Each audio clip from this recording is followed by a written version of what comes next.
Welcome to our exploration of the Haringvlietdam, a crucial piece of Dutch infrastructure. In this video, we'll go into why it was created, the kierbesluit, and its effects on the local ecology and stakeholders involved. The Haringvlietdam was constructed as part of the Delta Works project, following the catastrophic North Sea flood of 1953, which caused extensive damage to the surrounding areas and 1,800 human and hundreds of thousands animal casualties. The Delta Works were constructed in order to protect the Dutch coast against rising sea levels, storm surges, and catastrophic floods. Completed in 1971, the Haringvlietdam closed off the Haringvliet estuary, transforming it into a freshwater lake and creating a physical barrier between the estuary and the North Sea. This put an end to the mixing of seawater and fresh water and blocked the fish migration routes to spawning grounds upstream. The dam also stopped the tidal influx, reducing the sedimentation of the delta, which resulted in sand hunger, causing the loss of habitat for foraging and nesting birds. In order to reduce the negative ecological effects, 6 nature organizations came together and proposed a plan to the Dutch government to restore the estuary's natural dynamics. The goal was to open the dam to make way for migratory fish and saltwater influx, restoring the local ecology by creating a brackish environment. At first, the proposal to open the Haringvliet sluices wasn't a success. Local stakeholders felt excluded in the decision-making process and didn't want to cooperate. This led to the cancellation of the first project.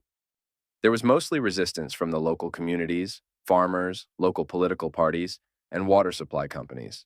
They feared for their safety, the salinization of the agricultural land, and fresh water supply.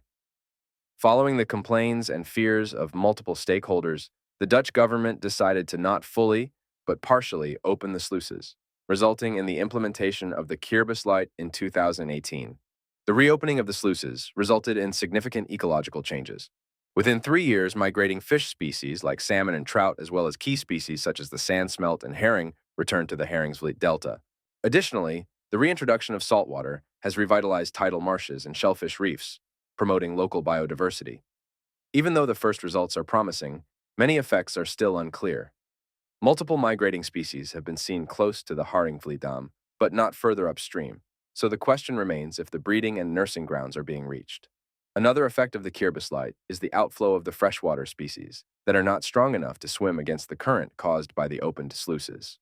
A plausible explanation of these results is that by partially opening the sluices, a quick transition from salt to fresh water is induced, causing migrating species to turn around and freshwater species getting caught in the outgoing current.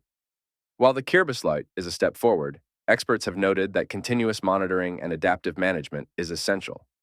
The success of this initiative depends on balancing human needs with ecological restoration.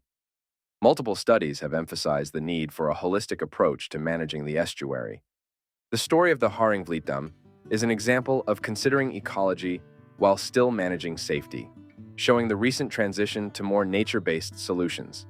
As we continue to adapt and learn, initiatives like the kierbesluit show that sustainable nature-based solutions are possible, benefiting both people and the planet.